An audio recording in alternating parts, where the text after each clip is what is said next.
Hello and a warm welcome to the Tamil Nadu Brief. I'm Sam Daniel. The headlines first. Setback for TASMAC and Tamil Nadu government as Madras High Court dismisses pleas to declare the recent ED searches and seizures at TASMAC headquarters illegal. ED can now proceed. Madras High Court directs its registry to register case against Forest Minister Ponmudy for wounding religious feelings and women. Police say they found no case. And as the world mourns the death of Pope Francis, what will be his legacy? Santhome Cathedral's parish priest speaks to NDTV. In a major setback to Tamil Nadu government and TASMAC, the government wing that sells liquor across Tamil Nadu, the Madras High Court has rejected their pleas to declare the recent Enforcement Directorate searches at the TASMAC headquarters and the seizures they made illegal. The state had also alleged harassment by ED of its employees for 60 hours, giving them just 6 hours break at night. While the state government argued that the searches were politically motivated, the court said it cannot examine such issues and it can examine only the materials before it. The court ruled prior consent from the state government is not required for ED searches and that money laundering is a crime against the nation and a few inconveniences cannot be a ground to strike down the raids. The ruling DMK is yet to respond. The ED, after the recent searches, had alleged 1,000 crore scam in collusion between bottle-making companies and distilleries through what it called a well-orchestrated modus operandi, generating and siphoning off huge amounts of unaccounted cash. The ED had also alleged corruption in sale, transport, recruitment and transfer of TASMAC employees.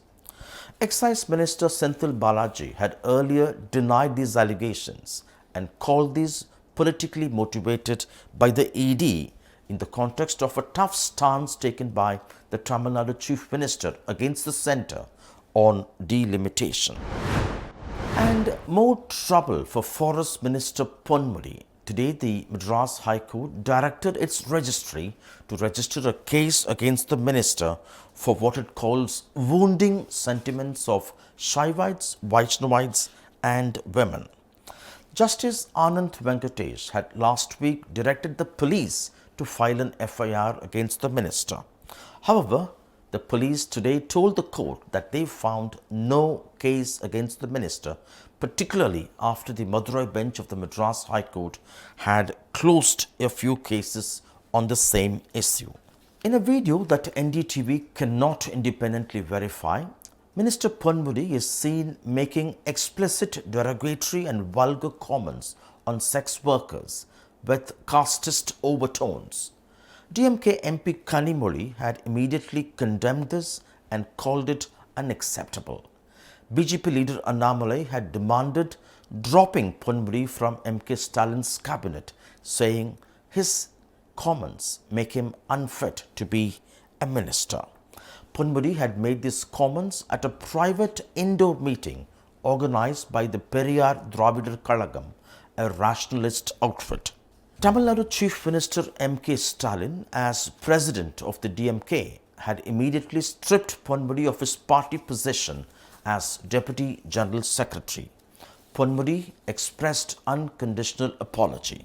Today, the court also observed that Ponmudy, who was already convicted in a corruption case and had obtained stay from the Supreme Court, has misused the liberty, making such vulgar comments. As the world mourns the death of Pope Francis, the rector and parish priest of the Santhome Cathedral in Chennai, Fr Vincent Chinnadurai, tells me on the Pope's legacy, his meeting with the Pope and the election of the new Pope. Joining us now, Fr Vincent Chinnadurai, the rector and the parish priest of the Santhome Cathedral in Chennai. Father, thank you very much for your time. Sorry about the passing away of Pope Francis. What would he be remembered as, Father? The first Pope ever from South America.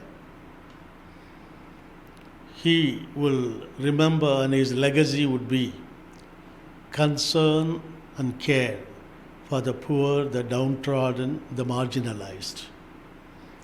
His dream and vision of a church is that the church should be a synodal church, meaning inclusive church, especially the uncared for, the marginalized and the poor. And he not only preached, not mere by words, but by his very living.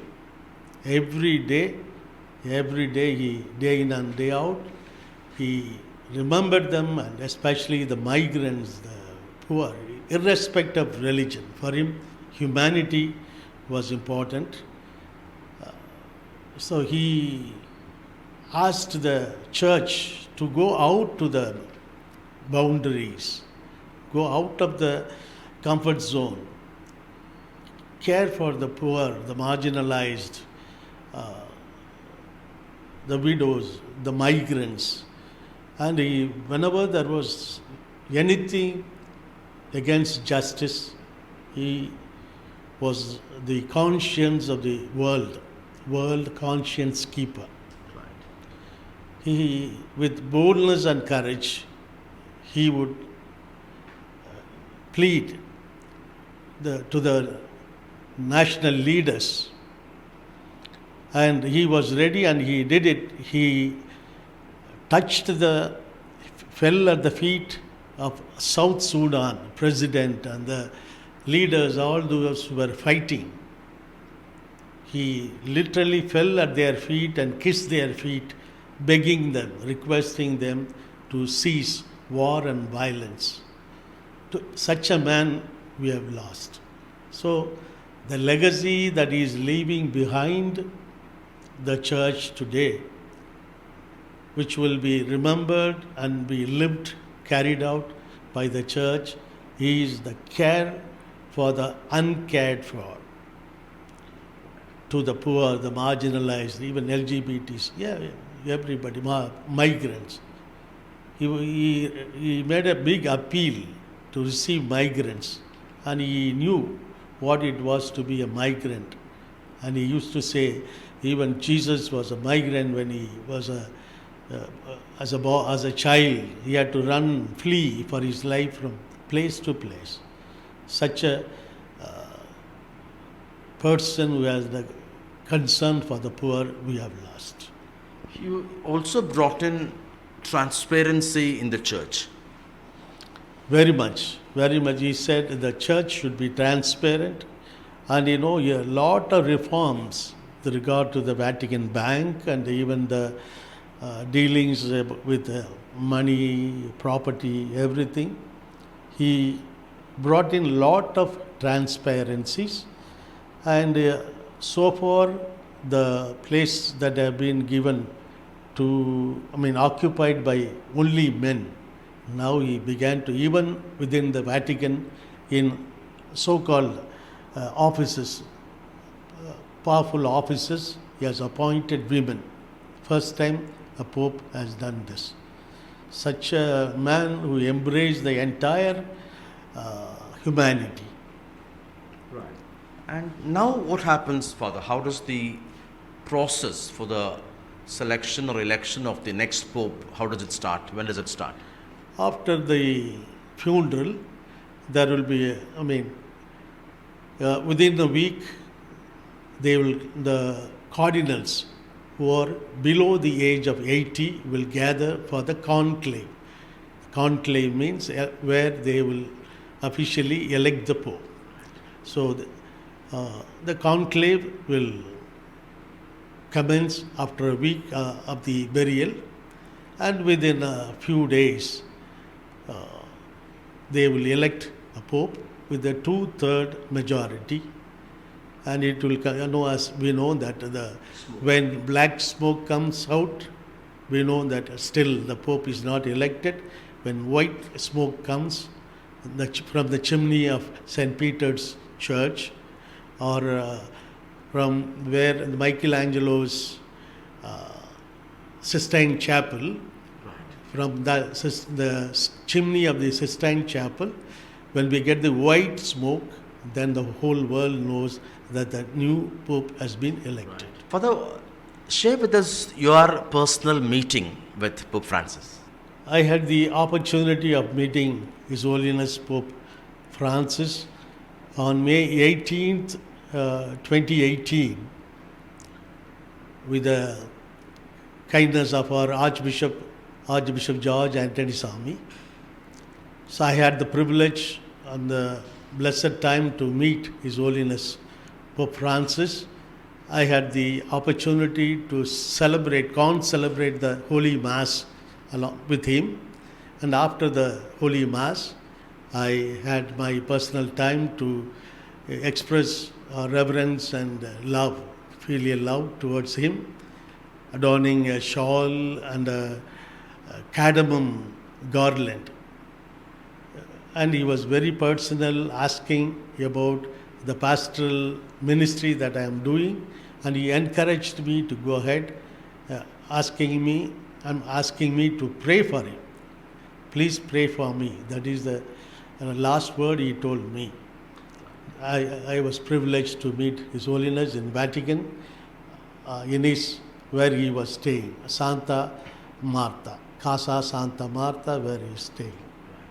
Thank you very much for your time. That was Fr Vincent Chinnadurai, the rector and the parish priest of the Santhome Cathedral in Chennai, speaking to us on the legacy of late Pope Francis and the next steps to elect the new Pope. Well, that's all the time we have for on this edition of the Tamil Nadu Brief. Hope you liked it. See you tomorrow, same time. Goodbye.